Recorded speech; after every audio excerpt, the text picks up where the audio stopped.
This is a Celtic Exchange Weekly. This is Tino, and this week I'm joined by James, Miff and Paddy as we cover all things Celtic. A number of the players are currently away on international duty where they've had some mixed fortunes on their travels, but we're nearly back to real football and the players will soon be back at Lennoxtown where they'll join their teammates in preparation for Sunday's trip to Dingwall and the game against Ross County on Sunday lunchtime. Miff, tricky to find a Celtic moment of the week during the international break, but I know you've got the skills. What have you got for us, and have you caught much of the international stuff? Hello Tino, hello Paddy, hello James, hello listeners and viewers. Is that what we say? Viewers? Look the way you're looking in the camera. Do I have dead down I've it? been doing this a while. Beautiful. Paddy. Yes, I do have the skills, Tino. I've saw some of the international stuff, and my Celtic moment of the week involves a Celtic player making his international debut, and that being Mikey Johnson. Now I know Mikey himself is a divisive subject, which we'll go on to speak about later. But not in my house. I thought, well, no, I know that. But I thought it was great just to see him showing a wee bit of his old self and looking like he's enjoying his football. So that for me was my Celtic moment of the week. Anything else to add? You sound like there's a pause here, no? Is that it? No, that's what, International Week it's a tricky one, obviously, when you're doing a Celtic podcast, naturally. But there's wee snippets here and there. But in the context of that, I just think with Mikey, there's just something there. That's all I've got to say. There is, and we'll get to that later. I know we'll get to that, but there's just something there. Yeah. James, a couple of weeks without a Celtic game feels like a couple of weeks too long. But your general thoughts on the international stuff and your own Celtic moment of the week? Yeah, I mean, definitely too long. There's been benefits of it. Give some guys a bit of rest. A couple of guys are coming back from injuries and stuff. But then the other side of why we hate international week is we've got Maid and Ralston heading back to Celtic Park and Abada, yeah, with injuries. So crucial players for the run in. So that's what frustrates a wee bit. I've seen a bit of it, and I could care less, but it's not really for me. I like it all right, but it's never like watching Celtic for me. So I wish everyone all the best in their international pursuits. But I won't be joining you. So sincere. Moment of the week. So sticking with my love for international football, Calmac getting recognised. His 50th cap for Scotland. A long time coming. I think we were talking before the show. It took him a wee bit of time to get going. Other players maybe keeping him out that maybe shouldn't have. But when he's available, since he started getting his caps, he always, plays. So just another great achievement in what seems to be a continuous run of achievements from McGregor, and well overdue. Yeah, he's an absolute mainstay now for the national team. But Paddy, you mentioned that he should probably have far more than 50 at this moment in time, shouldn't he? Yeah, and whether it took him a bit longer to find his identity at Celtic and what he was hoping to achieve, and coming into a midfield with someone like Brown, who was a bit of a mainstay in the national setup. But I can't really recall anyone else that was like a stalwart partner other than maybe Fletcher all that time ago, and maybe to the end of Fletcher's international career. It's surprising that it's only 50, in my opinion, for a player of his calibre. And you look at some of the dross that they still try and use at this point in time. They did on Saturday. I think anyone can see that. Easy, lads. I just think it's possibly another wee moment where you're just wondering. It's been a very dominated Scotland squad with Celtic players over the last maybe 5-6 years, probably since Strachan realised actually they've got 6 Scottish players playing for them in their starting lineup. Maybe I better try and use some of them. And results started to turn at the wrong time for Strachan with that.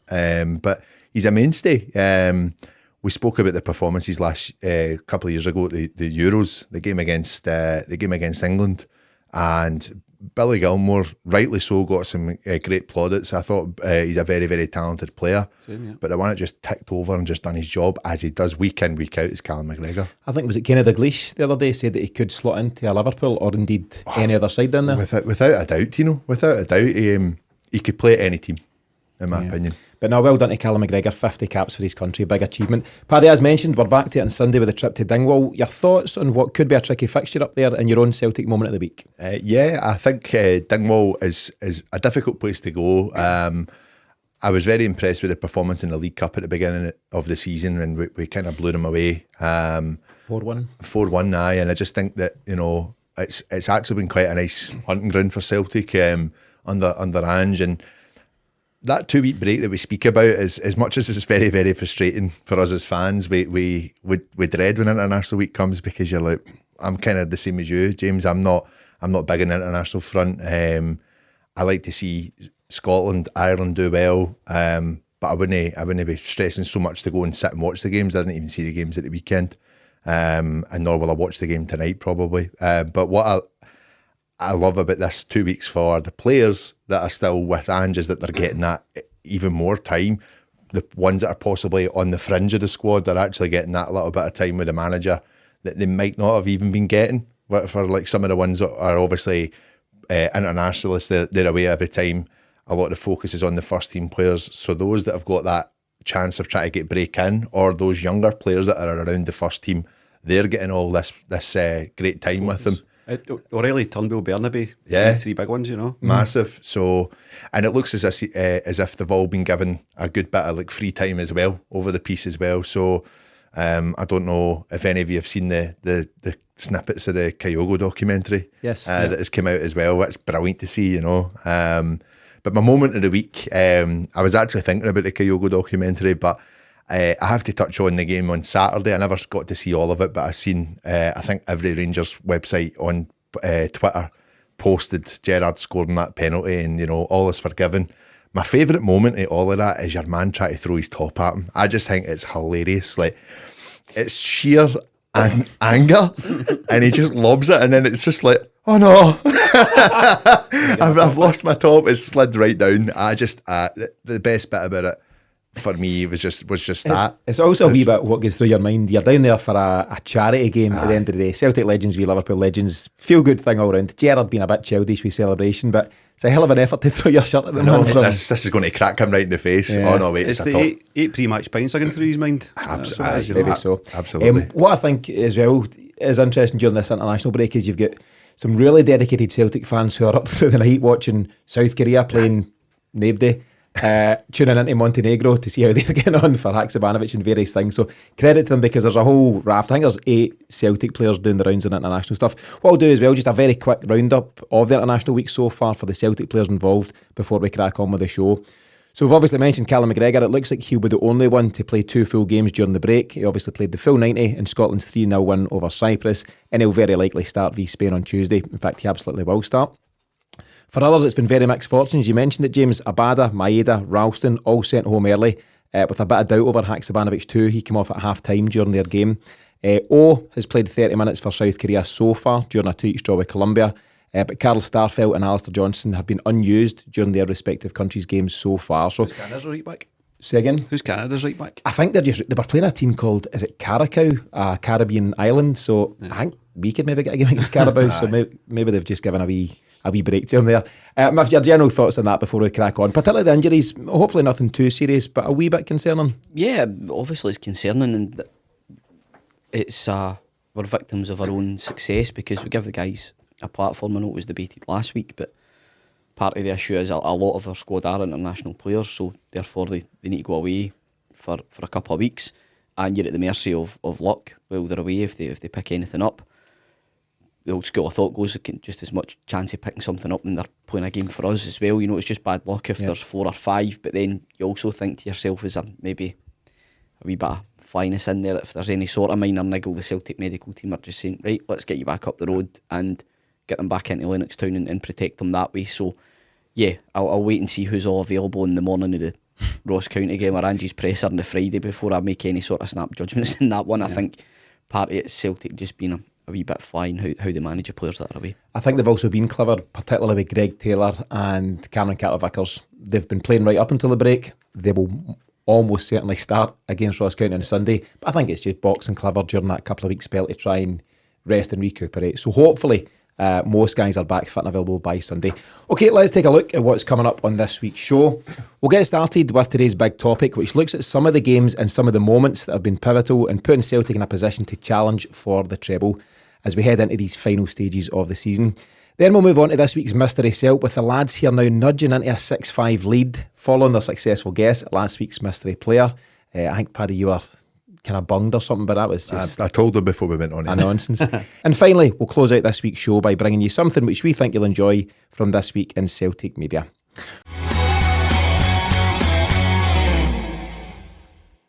Okay, so let's get the ball rolling with this week's big topic. As we prepare to get into domestic football and matchday 30 of the Scottish Premiership once again, Celtic find themselves with a 9-point lead and a goal difference that's 27 better off than nearest challengers Rangers. In theory, we're now 5 League Ones from the title. We play Rangers on the 8th of April, and if we win the game before that game and the few after, we're good to go. We'll also face Rangers in the Scottish Cup semi-final at the end of April, with the winners of that one playing either Falkirk or Inverness in the final on the 3rd of June. And no matter what Ange or any of the players will tell you in their press conferences, with the League Cup already in the bag, this treble is absolutely there for the taking. But the discussion for today is around the vital wins and even the vital moments from the season so far that have got us into this position and that have put the club within touching distance of a world record 8th domestic treble. Miff, before we get into it all, what's your very brief take on where we are now and how likely a treble may be? You know what makes me nervy? That's why I've come to you the first. Future. Yep. Paddy Wee's 20 points and he's treble. I think that was on before. track. I think that was before last season even finished. Yep. The position we're in is just magnificent, absolutely magnificent. Especially when you consider the kind of bump in form that the Rangers have had since Beals went in. You have to acknowledge that and say, had we not been at the top of our game, then the lead would obviously have They've been had some help. You have to caveat with they've had some help, Yeah, particularly the first 5 games. Regardless of that, though, Yeah. the facts are that they've won the games. Yeah. They've maintained. But they're that not on pace. any blistering form. No, but they've maintained the pace. So therefore, my point being that had we slackened in any way, the gap would have been closed. So the immense consistency that we've shown is nothing short of phenomenal. It really isn't, and we've had to dig deep in certain games, and we've had a myriad of circumstances go against us as well around VAR that we've managed to really overcome. So for me, I just think it's remarkable, the consistency and the level of performance as well that the team are shown, because pretty much every week we go to Celtic Park or Parkers, you're getting entertained. So this crept back in last week, this Parker's chat. I'm not sure about that at all. Aye. I'm all Not for into that, really. That's for the younger podcast, Paddy. Aye. We're all guys, man. You need to remember, but we've got a wide ranging That's it. demographic. We do. Keep it all. Yeah. Miff, you appeal to all. Paddy, what do I you think it's because I'm so young looking. Aye. That's the mistake. That's that what it'll gets be. You need to tell Joe that. Paddy, Miff obviously referenced there the fact that you've had what I would call maybe a kind of quiet confidence / brazen arrogance about Celtic's ability to win this league title, and you predicted it might be anything up to 20 points. You sticking by that? Yeah, definitely. I think that for me, like I agree. I think for the run that they've been on since Beals came in is it's well done to them. It's what is expected of them. For us just to kind of keep going and ticking over, it's possibly been that maybe little blessing in disguise, especially when you think about the fact that they've played 16 times before we've played this season. 16 times. I think that's worth And noting. we'll do again at the weekend. Oh, I think that's really telling. Coincidental. I don't understand. I understand the fixtures are out with the fact that Celtic Rangers play around New Year and different things.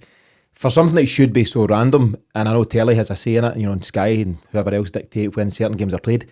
16 times to play before us It's really, really out of kilter. to potentially put us under pressure. And Celtic have responded as you'd expect of this Celtic side every time, but it is pressure. Yeah. Sky shouldn't have that level of influence over when their 2 top teams play, and they do. And whether it's a feeling or whatever, there's not a lot of love coming from Sky towards Celtic and Celtic fans. So is it skewed towards giving Rangers a nudge there?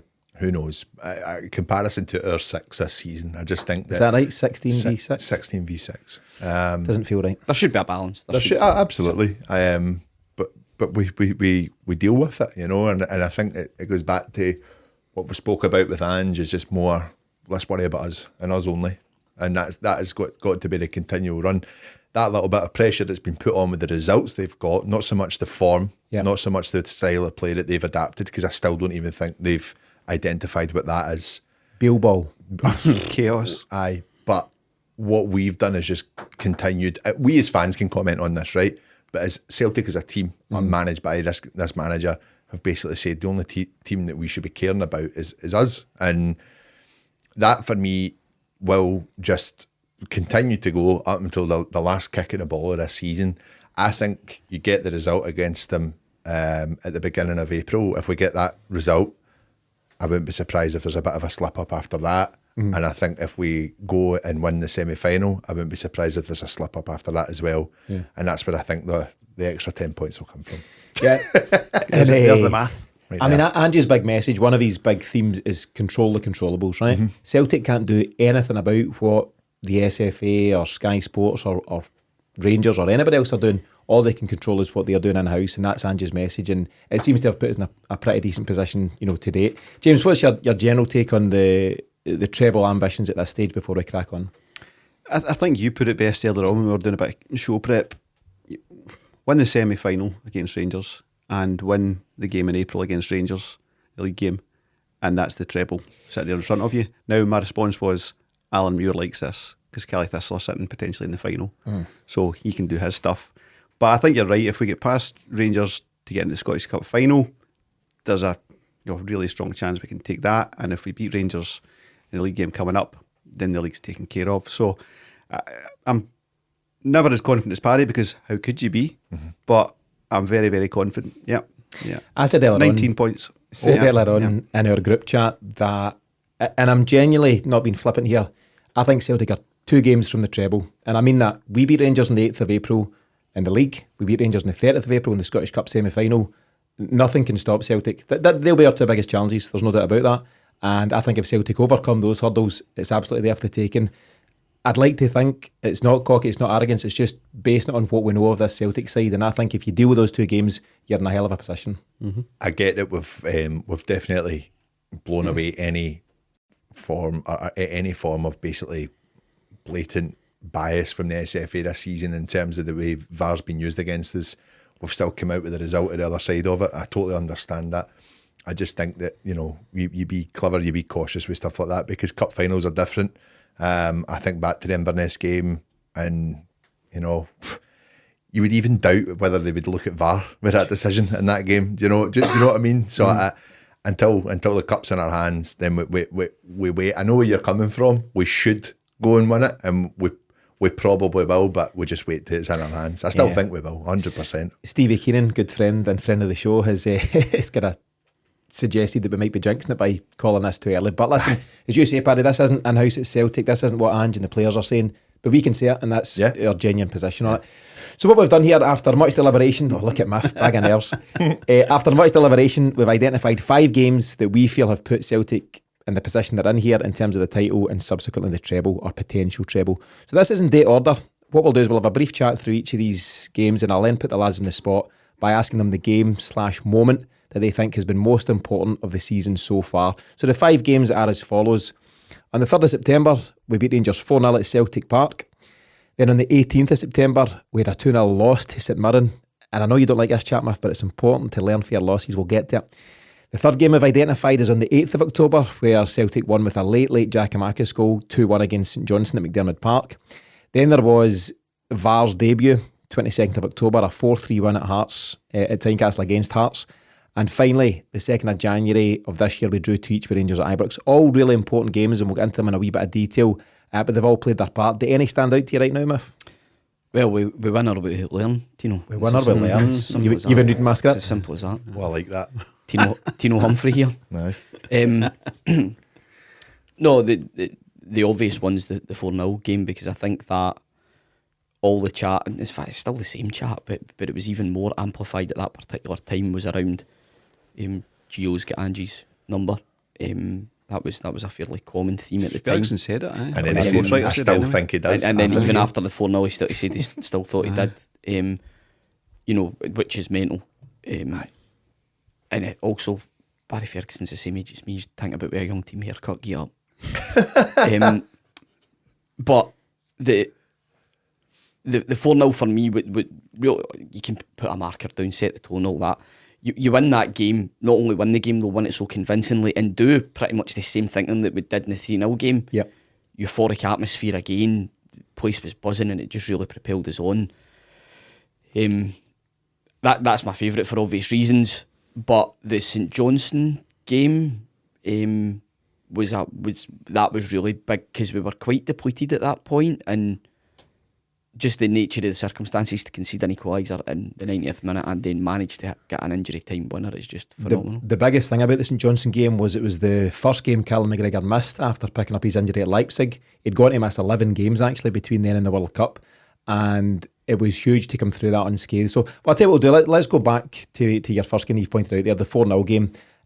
We can run through these in date order, Paddy. So as Miff said, as was the case in February 2022, we raced into a 3-0 lead by half time, thanks on this occasion to an Abada double and a goal by Jota that for me is one of the best to be scored in this fixture. I absolutely love the goal. The celebration itself is something. The goal is sheer class and just there's so much to enjoy about it. You maybe remember at the time Kyogo's had to go off after just 3 minutes in that game, and that's a blow. But the win was so important because it put us 5 clear at the top after just 6 Scottish Premiership games. It was a huge marker to put down, Paddy. Huge. I think the performance as a whole is just what this team has done to several this season. Just go out and get the job done as soon as you possibly can, and then retain energy, or obviously mix it up with the substitutions we're able to make. For me, that was the game that I knew that for each player, pound for pound, we were better than them in every single position. And I remember some of the murmurings from their side after that game of that wasn't a true reflection of what we can do. And yeah, okay, maybe they have a bit of scope to say that considering what like the run they done last year with the Europa League, and you're still thinking, that's just a marker laid down with us. That could just be a total off day for them. But the 2-1 game in the cup final, again, we could have stepped it up even more. We didn't play to our full potential, and again, I didn't entirely feel worried at all during it. I think that's the difference between the teams now, is that we are definitely a better team than them, and it just takes us to make sure that we're there and we're there on the day. And if they don't have that chance or that bit of hope between them, and they down tools. They down tools very quickly. Yeah, Ange spoke about how in this, now year 2 of his side, he just feels we've got far more control over games. There certainly was moments last season where saying we've got away with it wasn't quite the term, but some games we were lucky to get through and there was some kind of close calls. This season, I was looking through the various results this season, for this section here of the show, and there's very little that we've scraped through, 2-1 or 1-0 or anything like that. It's 4-0, 9-0. 6-1. There's so many comfortable results. I was actually going to say on the list, albeit it was a very poor Dundee United side, but just that ruthlessness of the 9-0 game, I think that sends a message out to the rest of the league. Yep. Look how well they're playing. This is going to be, we're in for a tough season, and Bar St Mirren, we've generally just taken that into every single game we've played. The Dundee United game was the game before the Rangers game, so he scored 9 against Dundee United and then 4 against Rangers. 13 goals in 2 games. It's some going. I'll give you a quote from Ange from after the 4-0 game. So he says, "The boys were outstanding from start to finish. We know what this game means to our supporters. We've given them another memorable day, and the players deserve all the credit for that. You can win games in many ways, but our form has been outstanding and we've been getting better every week. If we keep going like that, we're going to be very hard to stop." And it's very true, James. It's continued since then. That's exactly how it's been. Another kind of stat that you like to mention as well in terms of form is how many minutes of football have we been behind in? It's probably less than 90 minutes across the season that we've been behind in games, St Mirren taking up most of it. So one thing I really like from the team, and it's probably in the last 3 months it's really started to, cement its place, that we as fans can see it as players managing the game within the game, not requiring any instruction really from the sidelines. And that just shows you they're really starting to know the system, their place in it, where they should be at all times. It's watching Celtic, whether the goals come or not at the moment, watching the football they play is very hard to not say it's the best I've ever seen in my lifetime, consistently. Yeah, and it's not too lofty to say that, Miff. I think you've reiterated at times this is maybe the most exciting Celtic team you've witnessed, and that Ange is not by far, but certainly up there with the best managers you've enjoyed. Absolutely, and I think you are excited every time you go to watch them. Their box office, and plus the team's so likeable as well. I think that's the other thing. The characters in the team are so likeable, and the manager himself is, so it can never be overstated just how well he's done to transform the place from what he walked into. And the byproduct of that is these either statement performances are exciting games to be part of. It's just the brand of football that the team plays. They're relentless in their approach, and you've seen various types of tactics, mainly all in the negative, to try and negate it and try and stop it. And yet each week they continually find a way to overcome it. Yeah, interesting point that James made there, and I think Ange was speaking himself a couple of weeks ago, 2 or 3 weeks ago, about the fact that the players do have certainly quite a notable level of autonomy once they take to the park. You can do everything in Lennoxtown, you can do everything pre-match, half-time, whatever, but once you cross the white line, it's really down to the players to carry out the manager's instructions, but also adapt to whatever's happening at any given time. You know, at any stage in the game, the opposition can all of a sudden switch up what they're doing. You know, maybe they've parked the bus for the first half, and all of a sudden the second half they open out or whatever. And I think the players have got, I think there's a lot of intelligent players within Celtic's team, you know, starting with the captain and filtering through. And I think a lot of the players have the savvy to see what's going on in game and to make those decisions to, you know, switch up how they play. And I think that's really refreshing as well. Players aren't robots, and Ange says it himself. It's in one of the quotes I'm going to read out shortly. They're not robots. You can't just go out and perform on cue every time. You need to know how to adjust to certain circumstances, and I think they do that. It's the understanding of each other, isn't it? I think one of the things that I've noticed is when, you know, you go back to some of the times under Lennon, and I'm not criticising Lennon on this, because it did work at points when he would switch the wingers. And, you know, some people just think it's just a case of, we'll switch it up a little bit. Try and see what happens. But there's so much else, there's so much more that comes into play with that. You know, are you playing on to someone who's left-footed or predominantly right-footed? And what you see under Ange is the organisation. You see Taylor changing up his style of passing. You see Johnston and Ralston. Ralston's pretty good at it as well, is changing up their style of passing with who they're feeding the ball into. It's a lot more intricate when it comes to someone being on the same wing as Jota, whereas Maeda, you're possibly looking for that ball in behind. And it does change up all the time when these guys are moving about. But talking even about what we've mentioned, our use of the inverted fullback and how important that is for our style of play. We have showed so many signs. Celtic fans look for something to worry about. It's just in our nature. And it's in the corner. There he's right there, the epitome. I'm kidding on. It's true. That is true. The perfect example though is we need a fall guy, right? It's just part and parcel of being in the stands at Celtic Park, and we look at someone like Bernabe, right? And when he's going forward with the ball, and you know there's bits of frustration. That frustration for me definitely disappears when he gets a run of games in the team, because when you watch his movement, he's following everything to a T. Yeah. He's moving into that position that Ange wants him to be in, and his link-up play with someone like Jota is going to be 10 times better with someone like Maeda at this point. And it's interesting that that's where they're at as a team. I don't think we can underestimate how hard it can be for a run-of-the-mill fullback to all of a sudden become an inverted fullback. Yeah. I think we've been spoiled by the fact that Tony Ralston and Greg Taylor just absolutely nailed it. You know, very quickly they adapted to that system. But you've got a young player in Bernabe who's coming from South America for a start, is 21, 22 years of age, and he also played his early career as a left winger. So he's not even a natural fullback stepping into inverted. He's stepping from left wing to left back to inverted fullback. And I think we just need to give him a wee bit of time. You're right, Paddy, he's had some criticism from us and others, and rightfully so on some occasions. Yeah. But I do think you can see enough about him that he'll adjust to the system. And he'll be supported not only by Ange and the various coaches, and I really like what Harry Kewell's doing. I was reading some great comments from him as well today. But his fellow teammates, you get the impression that Greg Taylor's not saying, well, I'm not helping you, you're my rival. Aye. You get the impression that Taylor and him will work together, that Ralston and Johnston will work together, and there's a real collective effort. Listen, what we'll do, we'll move on to game number 2. So following on from the 4-0 win, Celtic then go down 2-0 to St Mirren at the Smisa Stadium on Sunday the 18th of September. It was the first league defeat in, what's up, Miff? The what stadium? That's what it's called. This is, I thought you were Scottish football aficionados. The Smisa? I think it's the St Mirren something Park? Supporters Association. Stadium. Anyway, I'll keep you right, lads. Smisa. I was thinking of the Smisa. It's the Smiza. Vladimir Smicer, I was thinking. My mistake. Anyway, semantics, lads. Celtic suffered their first league defeat in 364 days at the St Mirren Stadium, Paddy. To put to an end our 100% start to the league campaign, Celtic made 6 changes to the previous game where they played against Shakhtar Donetsk in midweek. Amongst those six changes was a very unfamiliar centre-half pairing of Stephen Welsh and Maurice Jens, no longer with the club. We also started Aaron Moy in the midfield, who I would say is a very different Aaron Moy from the one that we now know and love.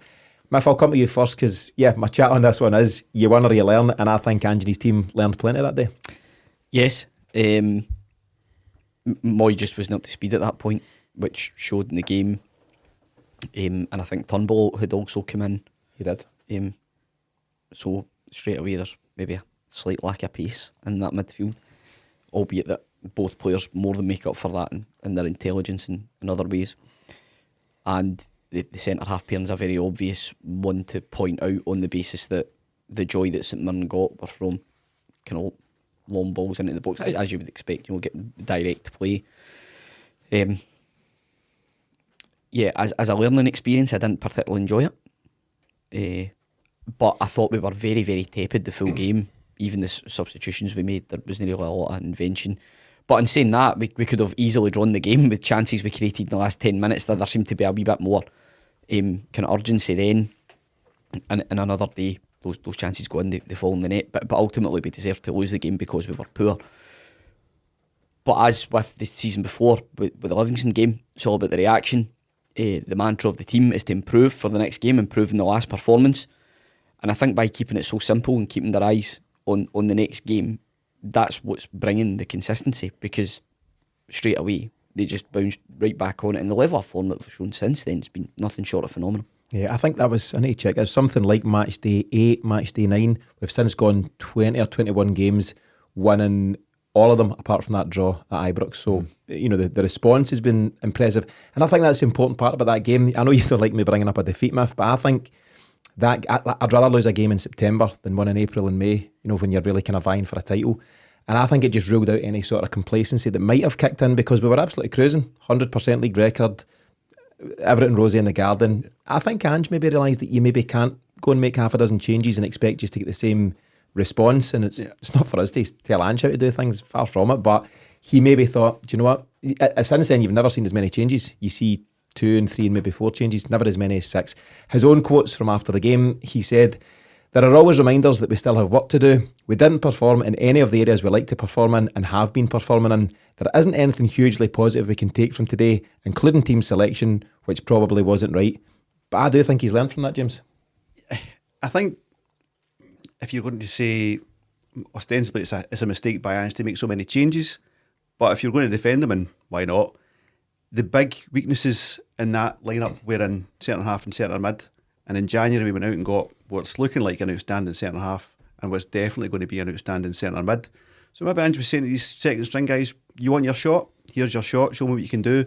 And they've not come up to the line. So I think he's then able to see where he needs to focus in January, and the signings have been made. So I think by those additions, do you mean Kobayashi and Iwata? Yeah, and I think there's lots to come from those two lads. I also think that was the start of Jensi's sort of being used more Yeah. sparingly than he had. Well, he went on to play. He did play in the against Real Champions. Madrid. I know he played Needs in the must, Champions because League. Starfelt and Carter Vickers both struggled with injury. And also, in a tough way for Stephen Welsh, we've not seen much of Stephen Welsh since that. He's fallen right out of the picture. And I think Ange, the game, as I say, in terms of learning, I think Ange learned a bit more about some of the guys that he played, and he's made decisions accordingly. So I think it was an important game in the context of the season.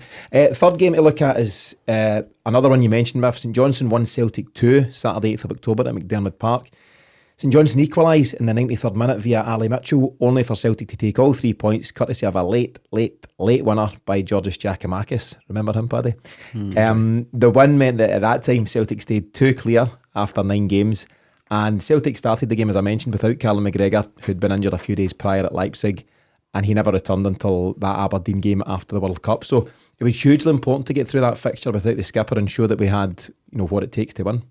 Definitely. I think a lot of the guys would have realised, what they're more than capable of without McGregor being in the team as well, and that's not taking anything away from Calmac at all. I think we had that little lull last season as well, when we lost McGregor at an early point in the season, and we went on a bit of a poor run, and we were a little bit uncertain about certain games going into them, and we were having to use Moy probably a lot more than he would have liked.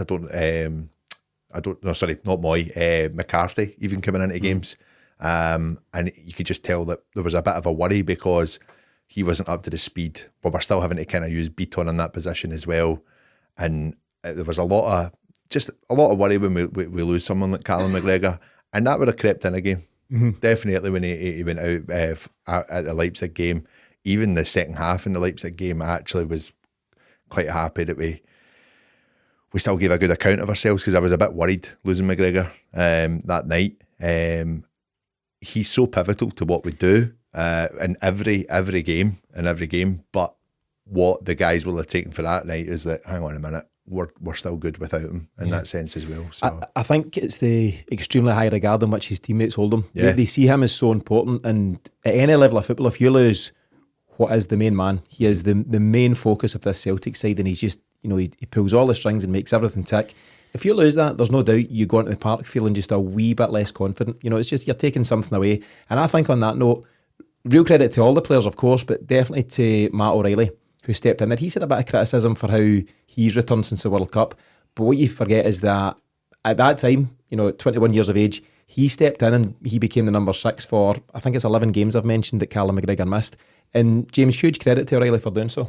He was outstanding, and it's Paddy's pointing out, there's a real chance that things can come off the rails there, and especially for such a young guy to step into those shoes and just run it like he'd been playing there his whole career.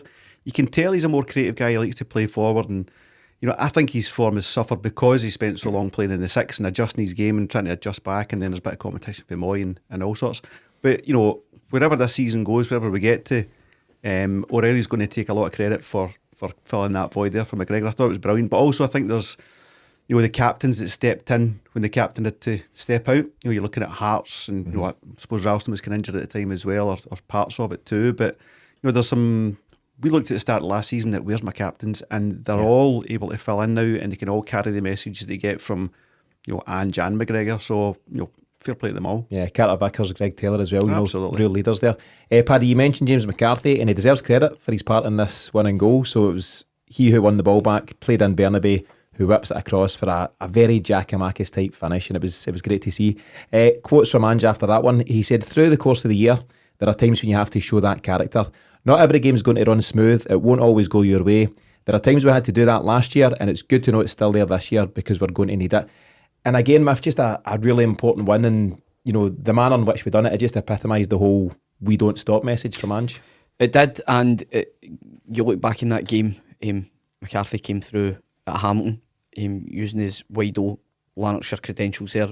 Boy had pulled up with a wee injury. McCarthy was having none of it. Yeah. Right onto the ball, Quite right. down Good. the line, and I think he took one as well as he passed it. And it was your man Bernabe that we're just speaking about, the great ball in.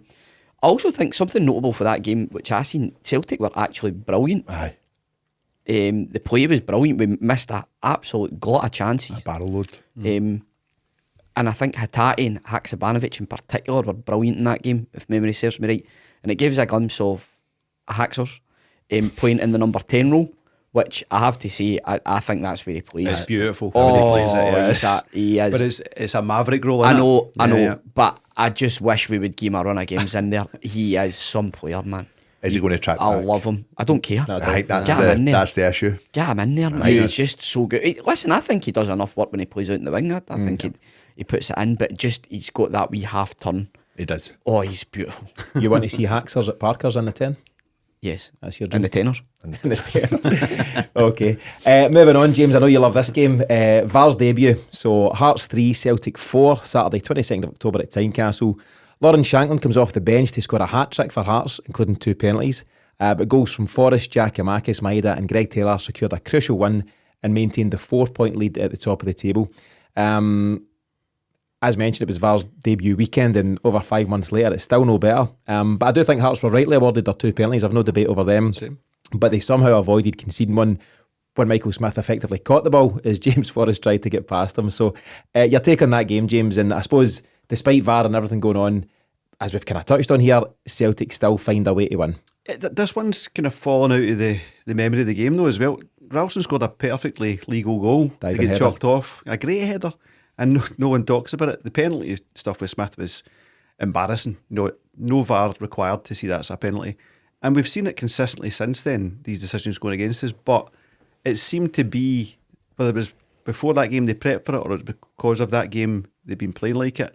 They do what's needed to beat the team and VAR. They just go, right, we can't leave us too tight. We're going to have to really push it. And they're getting these, big leads, because VAR's going to give you wild penalties against Ross County and Dundee United and all these kind of things. So you need to be that bit ahead, and the team have got the right attitude to be ahead of their opposition and the VAR. That's probably my favourite game of the season. Yeah, we don't have time to get another VAR debate today, and there'll be more between now and the end of the season. But interesting that Sweden, as a football association, have decided to go without it. They've seen the errors of its ways, and they've decided it doesn't make the game any better. And I don't know where we go in Scotland. A big reason for bringing it in Scotland, I believe, and I was speaking to an amateur ref on Saturday, was the fact that having VAR in our game allowed our referees to go and take part in European tournaments and potentially World Cups and all that stuff. Good for them, but it's more about the football and the football players and the football supporters. And I just don't think we are benefiting. It's not improved our game in any way, shape or form, and it's made it less enjoyable at times. So I don't know, just my tuppence worth there, Paddy, while I had a chance to voice my concerns. Back to that game, of course. We'll go back to that. The match winner on the day, the all-important match winner, came from Greg Taylor, the goal machine. Miff's absolute hero. Delighted for him, Miff. He changed the game. Yeah, he did. Yeah, he came on for Burnaby that day, who was struggling. Aye. Had a tough game. And funnily enough, Greg Taylor doesn't score a lot of goals, but he managed to score again the week after in a 3-0 win over Livy. He's been outstanding, Paddy, hasn't he? He has, and actually he's notable. You do miss him when he's out the team. Another player that, again, I think it's not even about the ability side of thing. I think he's proven a lot of us wrong and shut a lot of us up. A lot of us. A lot of us. Not everyone. Not all of us. Not everyone, right? It's the only thing you've been positive about. Listen, And Turnbull. I know a player in this. And anything that happens in Motherwell. Turners. Anything. Aye, but Turnbers, yes. Turnbers, thank you. Turnbers, aye. So Taylor's, nah. Just Taylor. Just GT3, that's fine. The GT3 enthusiast has been right on this one, and I think he's definitely, for me, one of our most valuable players. And it's not even just, like I say, it's not to do with his ability, it's what he brings to the team, what he brings to the dressing room as well. You can tell he's a very well liked character, and he's also someone you don't cross, I think, as well. I don't think a lot of them are. His corner. I seen him. There was one of those kind of wee videos for him and one of the players talk about like teammates and different things. And I think fans were sending in questions for them, and somebody said something like, "Oh, you've been doing great, wee man. Keep it going." He's like, "Don't like the wee man chat." And he's like about 5'6" or something. So that's what it is. GT. Aye, exactly. But no, he's got a wee bit about him, hasn't he, Paddy? He does. I think it's building that respect as well, and kind of what we're talking about, the leaders in the team as well. You want them in every area of the park almost. I've looked at the way he'll dictate games with the way he'll maybe kind of come across to the likes of Moy, the way he'll maybe come across to the likes of O'Reilly and even Hattati. He doesn't let them away with anything if they're not there to show. He's very much on their case straight away. Like that's your job.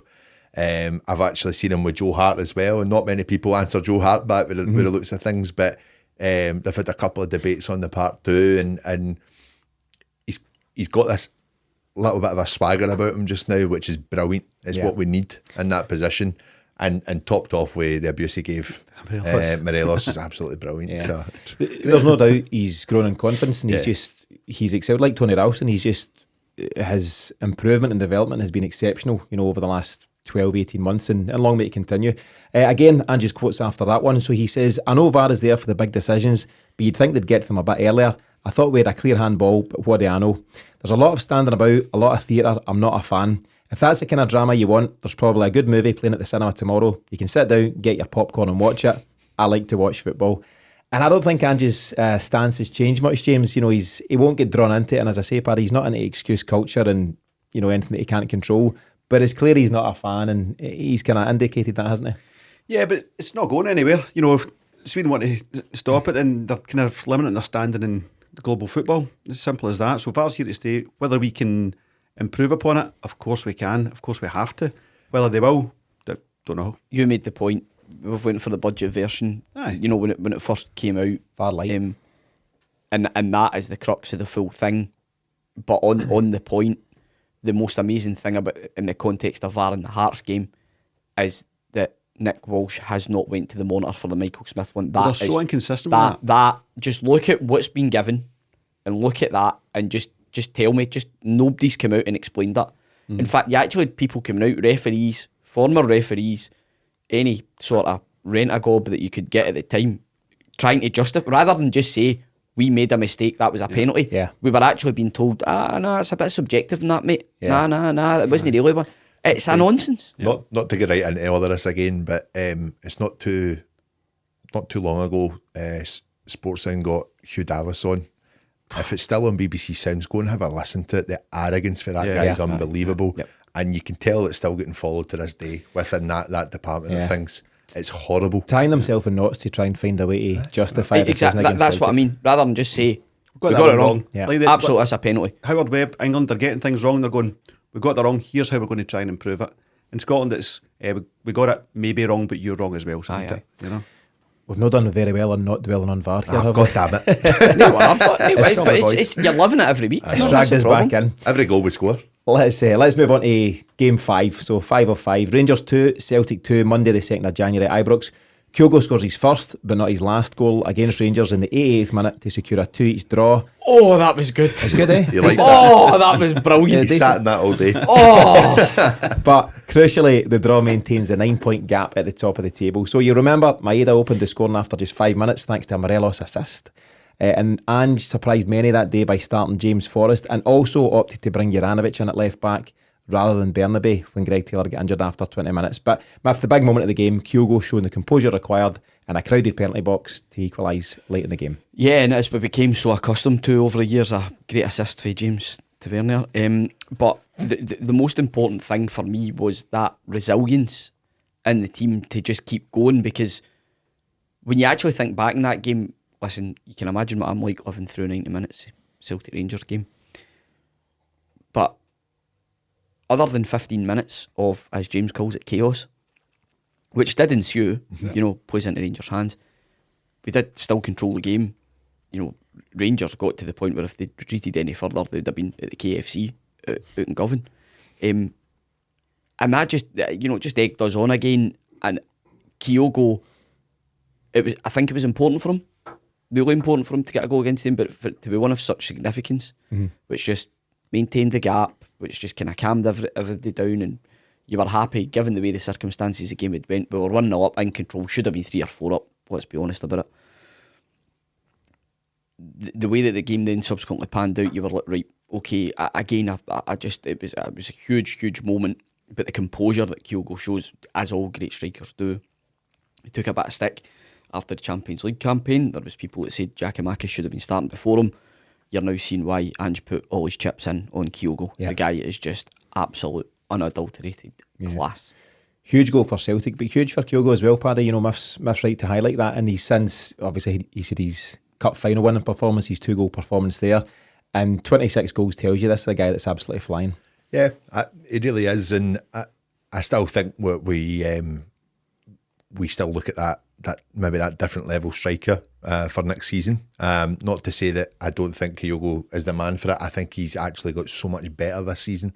I really do. And I'm coming off those performances in the Champions League because he had some glaring chances as well in that. And he would, I'm pretty sure the wee guy would say that himself. I think Ange would say that himself. But what I would say is that I remember going into these games against Rangers and we would always have that debate. Do we go with GG up front? He's more physical. He's going to be up against Goldson. He's going to be up against Davies. Now you can't wait to play them because you can't wait to see what the wee man's going to be like against them. They don't know how to play against them. Yeah. They don't know how to deal with them. And I think as a striker, if you get yourself into that defender's head like that and you're looking forward to going into each game against them, it's amazing. And what stands out for Kyogo as well, you think about it, that first game against them at Ibrox, he played out on the left. Mm-hmm. He wasn't going to do much. It was to look after Edward that game. And he did. Give him the chance. Aye, exactly. And what we also forget is that 2 other games he's come off injured. He's come off injured against them. That goal was massive. And sorry, let me go here, Murph. No, let me go. I'm dying to come in. Rolling. That game there is the biggest game for me. A lot of the chat around obviously illness in the team, new manager, momentum brought in by Beale. if we lose that game, this could be a different run-in. Yeah. And I'm not saying that they would catch up on us, but what I'm saying is it would be massive for them, massive in their confidence and how they've done. They're still saying that they think that they're an informed team, by the way. I've heard a few mummerings like that, which Close the gap. Close the gap, yeah, can't believe that. But that game there basically showed what this team is all about. And if there was illness in the team, if there was players that we couldn't play, if there's people, down in tools and want to go and play elsewhere, and that's us at our weakest, and we still show that composure to go and get that result, that for me is the best result for the season. Yeah. Really valid point. And Ange has come out, he's not brought it up as an excuse, but he has referenced there was illness. He's not mentioned names, but he's just said... the bench and Forrest is on the pitch. Yeah, it there's tells illness you. in the camp, you know what I mean? Yeah. Let me read out the quote, James, from the game. So Ange said, "It was a great game of football before we get to anything else. It was a cracking game. All eyes, not just in Scotland, but around the world were on it, and both teams were at it. It was a proper derby." Talking specifically then about his players, he added, "They're human beings, they're not robots. It's a big occasion, a big game, and we just tightened up in some areas where our football is usually a lot more free-flowing." And a result like that, and Paddy's rightfully stressed just how important it was. The most important thing, James, was to get a result of sorts and to keep the 9-point gap, and we've done just that. It was a must-win game for one team only, and it wasn't us, and they didn't win, and that's why we're in the position we're in. It was pure team spirit that got us there, given the challenges that were in the squad. And my biggest hope for the cup final there was that Rangers would judge that team as at full strength, and I think they played the exact same lineup. They did. Raskin dropped, Cantwell dropped, because he thought, oh, that's a team that did so well for 50 minutes of chaos against them back in January. So back to what Paddy said earlier in the show, there is a huge void between these teams, and you'll see it before the end of the season, and you'll really see it next season. I keep saying it, if Fashion Sakala and Scott Arfield are near your team, There you go. you're in real trouble. Yeah. Just not got it. Maybe never had it. I've but sat and bit my tongue. I know, go for it. Enough. Unleash. Wanted to come in. Shoot. It's absolutely now a non-valid point because we've moved on for it. But in that game, We'll edit it where in. It's Kyogo, never stopped you before. where Kyogo, you're right, where Kyogo was out in the left, when he moved through the middle, we created a succession of chances. Hugely. You could see Goldson actually never had a clue where he was the majority of the time. To go back to the game, the 2-2 game, with Juranovic coming off the bench, and I know he was just back for the World Cup, and that was kind of the weak area for us with Taylor going off. The debut of Johnson as well was absolutely phenomenal. Yeah. The effort that he put into that game, and again he was in a similar. He came for the World Cup as well, and there was just so many things about that game that before the game we would all have been disappointed with a draw. I think, if we're being honest, apart from me, because I'd have been quite happy. But I think what we saw there was, real cause for optimism. And then as it came out around potential bug in the camp, Ange was very, very clear not to make any excuses, which again just says everything you need to know about him. Yeah. Last point I'd like to make on this section. So it's about the League Cup final game, the 2-1 win, Kyogo's final, another 2 goals in a League Cup final. And Keith Jackson trying to make out that they were very average goals. Kyogo's big thing is his phenomenal movement. Anybody that knows football, and guys that are more educated than us, even you, Miff, former strikers, looking at it and saying, the movement of this guy's incredible. Sometimes it's hard to track just watching him, on telly or whatever else. And his first goal looks like a tap-in, and in theory it is a tap-in, but it's only a tap-in because of his movement off the shoulder of defenders to make it. So in the second goal, which Jackson tried to play down, again, it's frightening movement. It's a 9-pass goal from Celtic. Both started with Sarfelt. With Kyogo getting on the end of something just due to his frightening movement. He's a phenomenon, and I think he's just going to keep getting better. Can you not remember when he first signed and we were looking at just the way he was playing on the shoulder of a lot of defences, and we need that player that's going to unleash him. Mm-hmm. We probably still do in a sense. I think Hatate offers something different in that. The service has been a lot better, but he is making these moves 90 minutes of a game. Yeah, you're right, we don't always see it on TV, but if you're at Celtic Park, if you're at any of the away games, I'm pretty sure plenty of fans will have watched. There's frustration, and then he just does, right, on to the next one. Mm-hmm. There's frustration from him, he'll throw his arms up sometimes. He's doing it all the time. And I tell you what, same as Maeda, the mentality is phenomenal. The reset. We're so lucky. We're so lucky to have him. we were talking about Maeda, and sometimes he's one. I think the final he ran it out of play maybe 2 or 3 times. Mm-hmm. And I remember first half being like, he maybe needs to come off here. This isn't a good performance. And in the second half, I'm like, Maeda's been one of our best players. He doesn't care. He doesn't care. I was just going to say that. He does not care. No. He literally doesn't. And Abad is the same. Aye. Bang a ball at the park, right? He's again, lads. Aye, well, St Mirren was perfect for that, like the game against St Mirren. His first touch of the ball, he put it into the Celtic end, but... I mentioned that I was reading some Harry Kewell quotes today, and he said that the players know, that, particularly the wingers, if they don't go and take the man on, they know that he's going to give them a rollicking when they look at the tapes post-match. He goes through it with them and says, why have you not taken it? Why have you played the safe pass? Yeah. And he says he gives them it tight, so they now know, I need to go and try and take this guy on, and they're given carte blanche to go and do that. And I think that must be a great position for a winger, knowing that if you lose it, it's fine. I just don't want you not doing it and not trying it. And I think that's the message. This is where Celtic's ball retention with certain players, we might end up marking in quite low. And when you look at the likes of Hatate, you look at the likes of even O'Reilly and McGregor. McGregor's probably the most solid at carrying the ball forward and releasing it onto the next pass.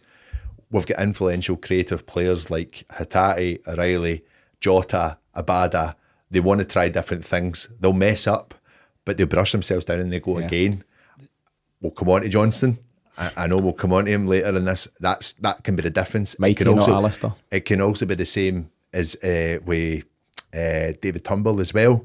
Someone that, I could take the ball on or I could play this pass through. Do you know what? I'll take the safer option. Yeah. And it's finding that confidence and that the biggest issue around Turnbull's lack of confidence, which I think there is a lack of confidence there with him since his injury, is that, and James has picked up on it a few times, there's been forward passes on that he's neglected to play. The biggest shame of that is there is absolutely no doubt David Turnbull has the ability to play those passes, and that is the most frustrating thing. Yeah. Probably more than most in the team. And that's me saying that as an advocate of David Turnbull. Just to pick up your point, Callum McGregor, the amount of times he picks the ball up on the left hand side, drives forward and puts a ball in the box or finds somebody with a cutback, just taking the game by the scruff of the neck. I think it's been missing slightly more since he's come back for injury. He seems to just still be kind of finding his way back, and that's why I actually don't think the Scotland games are a bad thing for McGregor. Getting up to speed. Just continually getting back up to speed for the running. Touch wood that avoids injury. But those players, for me, Hatate is the one. He's for me personally, aesthetically, watching, he's right up there with MDF scene. Wearing a Celtic strip. I just think across the board now the players have got permission to take risks and make mistakes, and it's fine. And I think as fans we've come along on that journey as well. I think there's been a level of education for us to allow for that. And if Hatai makes a bad pass on match day, it's fine, because he'll get it again and he'll try again. But was it fail we may but sail we must? Say that again. Fail we may but sail we must. The High Performance Exchange. Tune in next week. Jake Humphries over here. Okay, so listen, we'll need to wrap up this section. We've looked at the 5 games in a bit of detail, but I now just want to put you in the spot and ask for the one game specifically, or one moment in a game, whatever you want, that's played the biggest part so far in getting us to where we are. I'll start with you, Paddy, 'cause I think you've indicated where you're at on it. The 2 each game. The 2 each game. I just think the composure of that finish, kind of what you guys mentioned. It's just the level that we're at, the level above, and brilliant goal, brilliant point for the season for us. Yeah, huge moment. James, where are you at? Hearts 4-3. The kind of the epitome of Greg Taylor's turnaround at Celtic and proving me in particular wrong, and I'm not sure he was doing it just for me, but proving so many Celtic fans wrong, and how much he loved it as well. Yeah. But more so, the reason I'm picking out as my game is because it showed us the challenges we're going to be up against from that point forward in the season, and they went, all right, we can deal with that, and they dealt with it. I thought it was a brilliant game of football, slightly marred by VAR, but it marked out how VAR was going to be in Scottish football, not giving us any quarter, and we've responded so well to it. Yeah, big game for us. Miff, what about yourself? The League Cup final. It's not on my list. Is it not? Mystery number 6. It can be. Listen, I'll let you add a subcategory. Can I put it in? Jamie subcategory. No, I'll go for. Do you know what? I will go for a St Johnstone game, because it was me that started it. Put that in. Started the chat on that. The reason being that it was a narrow gap at that point. I think it was 2 points. Yeah, 2 points. Yeah. It was a narrow gap at that point, and for having played so well, you thought, it actually reminded me like a Ronnie Dyler game. Remember Dyler went through a real run of that where team were brilliant, playing really well, and then would just concede a daft goal that would lead to another one. So I had memories of that happening again. I thought, poor Ronnie. But just to show the resilience that we did, and I'm personally gutted by Jackie Mackis moved on. I loved him, but it just shows you, even when, if and hopefully when we lift the trophy at the end of the season, the big man still made his contribution. He did, absolutely, with some aplomb. It's interesting as well, you know. Been a while. Aplomb. We've highlighted 5 games there, but it's interesting that you lads have all had different answers, and even Miff, he's wanting another answer that wasn't even in the and list. I'll tell you why. I'll tell you why I wanted the League Cup final, because that was the game where there was no excuses. Yeah. None. Yeah, we'd had all the excuses about this, that, and the next thing, and there was none. None. But they've still come out and said that wasn't the true Well, again, but to my eyes anyway, that was it. It was just like both teams met in equal terms. Yeah. No excuses. Yeah, no doubt. Apart from the team the manager picked, but that's on him. True that. So listen, what we've seen is that the season so far has been one of big moments, and hopefully we've got a few special moments still to come as Ange and the boys chase down what would be a historic 8th treble. Paddy and James are quietly confident of the treble, and Miff, I can feel your nerves from here already, but that's just par for the course. It's growing. It's growing. Yeah. So let's move on. Let's move on to this week's Mystery Celt. And we'll start with a quick reminder of last week's Mystery Celt for anyone who missed it. So this was set by Paddy, stepping in and doing a good job on hosting duties again. So clue number 1, I was an unused sub in Seville. Clue number 2, I played in Scotland, the Netherlands and the USA. And clue number 3, I'm now academy manager at Nashville SC. Which was wrong. Sorry, mate. so good guy Barry on Twitter pulled us up on it to let us know that Well done, Baz. this individual was actually named as an executive director at Tennessee United just last year. So point off for that, Paddy. Aye. But Bad guy, Barry. Bad guy Barry highlighting that for us. So the answer, of course, was Jamie Smith. So Miff, you can take the point if you want for getting it right. It's up to yourself. I've taken it. You've taken it. Entirely up to you. Sorry, we've taken it. Absolutely. But what's your recollection of Jamie Smith? He played during a competitive time for Celtic, 1999 to 2004. Tough team to break into. He was just short of the level required, but at that time that was no disgrace, because we had someone in Didi Agat who was performing to a really, really high level, and yet who, when you look back, there was a lot of fans didn't rate him. A lot of fans didn't rate Agat at the time, but it was a difficult time for young players to come through. But the ironic thing about Smith and Maloney was they ended up becoming relied on as squad players because we failed to invest after Seville, which is possibly up there with as big a crime as missing out in the 10 as far as mismanagement by Celtic goes. But Jamie Smith was a very, very good player, went on to have a very good career. He was a great player for Aberdeen. Was always a threat. I liked him. He was direct, but as a winger I felt he kind of never really had a trick to go by someone, albeit that his career developed, he started to kind of play more central in midfield. But Jamie Smith was a player I really liked, and he did well for Celtic. Yeah, he did. Yep. So as I say, he played for Celtic for 5 years between 1999 and 2004. Very competitive time, mostly under Martin O'Neill during those years, and he scored 6 goals across 66 games. He then spent a season with Den Haag in the Netherlands before coming back to Scotland for 4 seasons, as Miff mentioned, with Aberdeen. Since then, he's made the US his home, and he played in the MLS there for Colorado Rapids between 2009 and 2013 before moving into coaching over there, where he is now, Paddy, with Tennessee United.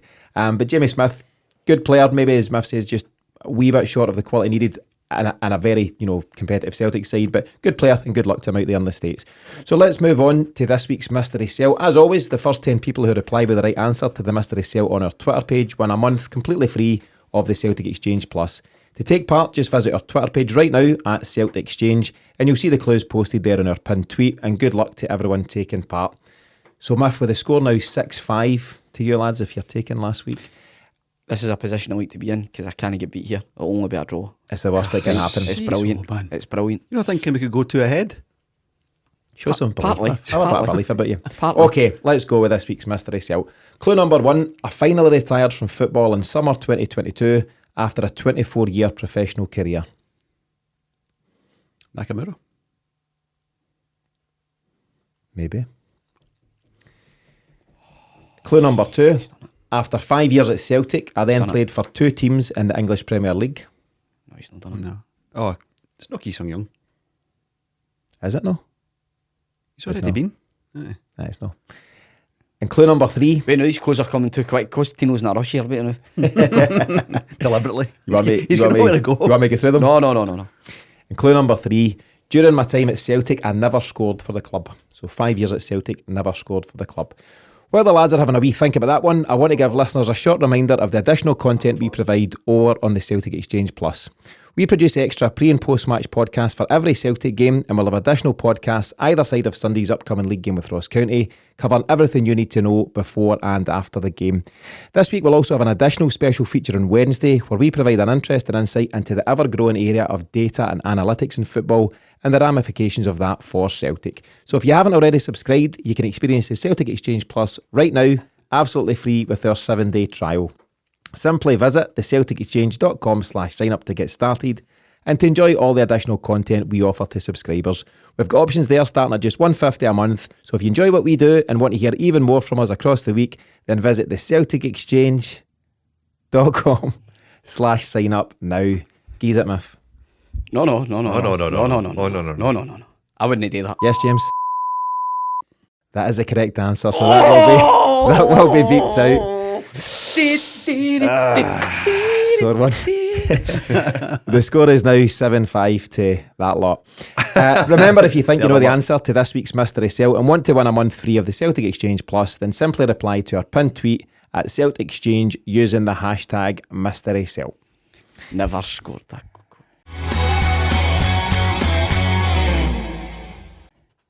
Time for This Week in Celtic Media. Each week we pick out something of interest that we've watched, read or listened to that week in the world of Celtic media that we then recommend to you, our listeners. James, The glasses are on. James, what have you got this week?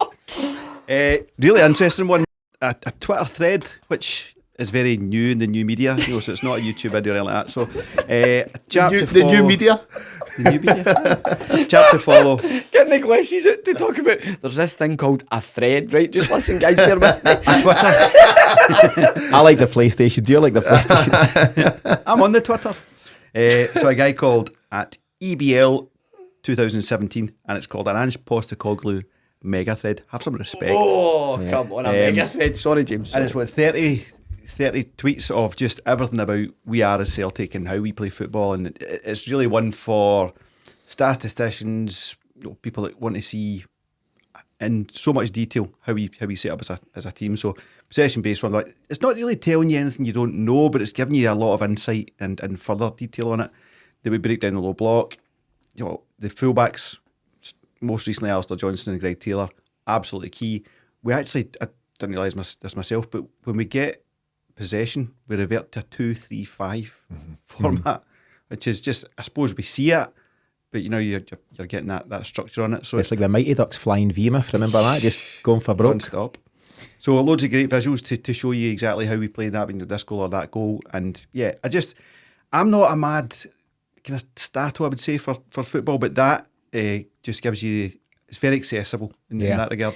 I think what's really good about it is he just puts it down in layman's terms with the visuals and the diagrams. I was actually chatting with him on Twitter, so EBL 2017, I think he's got a master's in football and performance and coaching. He really knows his stuff, and he generally focuses on teams like Arsenal and Brighton and other teams like that, and he's actually compared Celtic to them in terms of how we set up and how we play.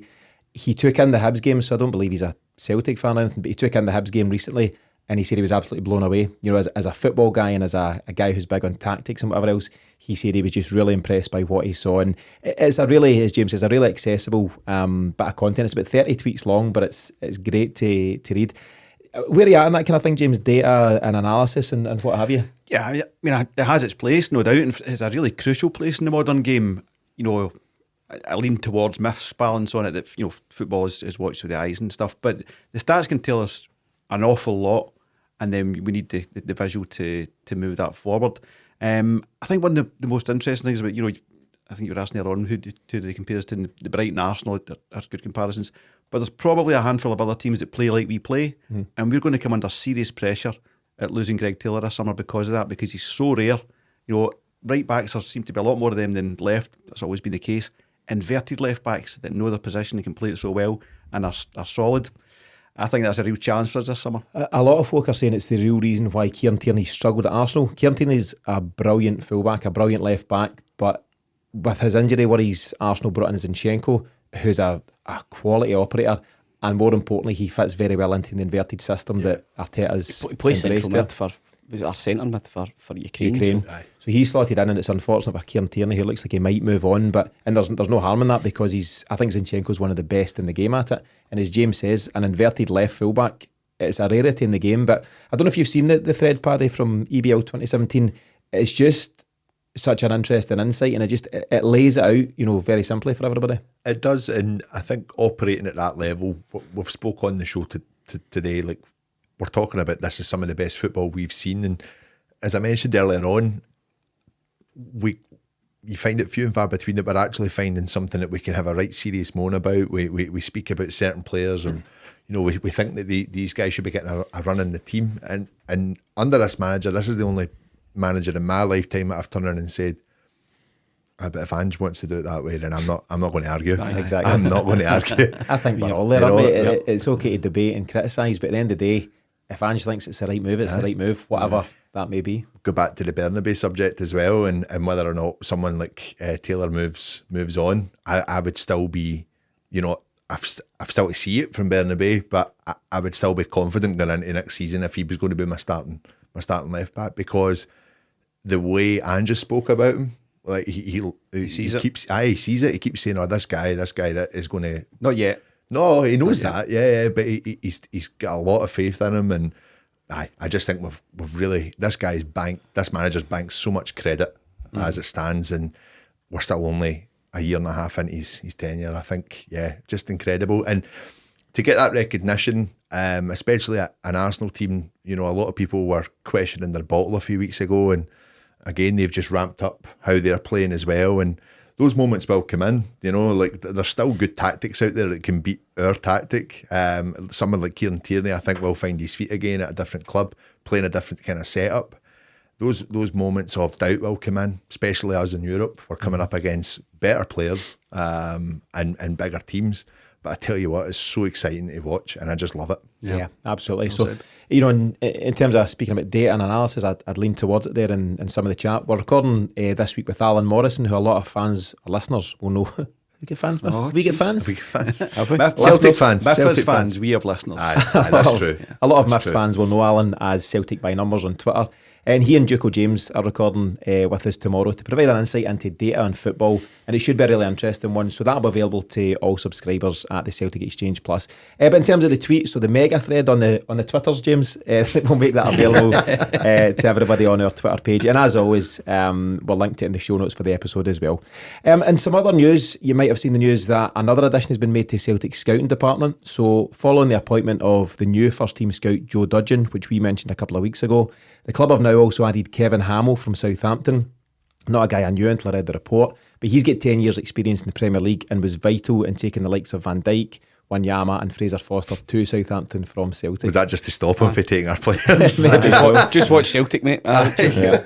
But it's another interesting addition. It just shows the work that continues to go on behind the scenes, particularly in this instance from Mark Lawwell and co. I'd also just like to take this opportunity personally to thank the listeners who have already very kindly sponsored me for completing the Rome Marathon last week. Paddy mentioned it on last week's show, and thanks for doing so, Paddy. Myself and a pal were running that for Alzheimer's Scotland, and thanks to everyone who's made a donation there. The Just Giving link's still open for a few days yet for anyone who would like to make a donation, and every penny is really appreciated. James, as we start to wrap up the show, what's your final thoughts on this international week as we prepare for the game against Ross County? Just to skip the second part of international week, just get me back into proper football at the weekend, and it's the run-in time, and this is the best bit, because we know there's real potential here, beyond real potential. There's a real chance of doing something special, and like you said, world record equaling 8th, world record breaking 8th treble. So all of that glory for the players sitting there. It's going to be a fun few months, lads. Yeah, I hope so. Paddy, the form before the break there has been frightening. Are you looking forward to more of the same in the weeks and months ahead? Yeah, I think it's. This is my favourite bit as well. After this March break with international stuff, that you're now just kind of, you're looking at the run-in, you're looking at your holidays, you're looking at your dates in, and what's the important ones, the semi-final, the final, if we make it, which I'm confident we will, and then you're looking at the rest of the run-in with the league. Obviously, we won't get the split fixtures for a little while. That'll be intriguing to see how that pans out as well, and when we can potentially lift this league title too. I've still got my goal tally that I want to get in the league as well. I've said 120 there. Yeah. Am I right in saying? That's I right. think we'll do that as well. We're on target for that. So everything to play for. It's Yeah, great. lots to look forward to. Yep. Miff, the final word goes to you this week. Thank you. You say that like you never say it. I know. Thank you. Well, I mean, as far as I'm concerned, International Week still holds a bit of weight in for me, the Seniors of Spain away. I'll enjoy that. But then the focus will go to Dingwall on Sunday. I think there's a few lads for the bus heading up the night before.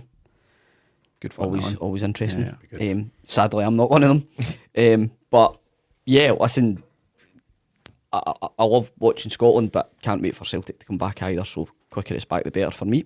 And more of the same, please, Celtic. Yeah, I think so. Just loads to look forward to and a few big games coming up. So that wraps things up on the latest episode of the Celtic Exchange Weekly. Thanks to James Miff and Paddy for joining me today, and as always, our thanks to you for listening.